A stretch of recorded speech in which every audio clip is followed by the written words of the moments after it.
Alright, I'm going to show you how easy it is to cut through this. I just put it in the oven for 10 minutes at like 400. See this? Goes through it like almost butter.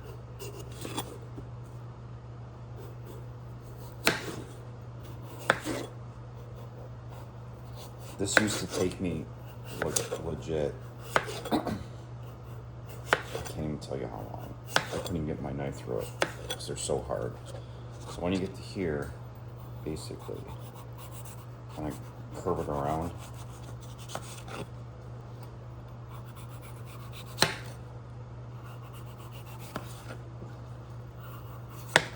How long did that take me? I don't know, less than a minute.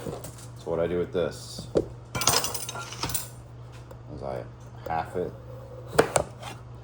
and then I take the quarter, and then I cut here, I cut here, and I take each one of these, and cut them in quarters or thirds,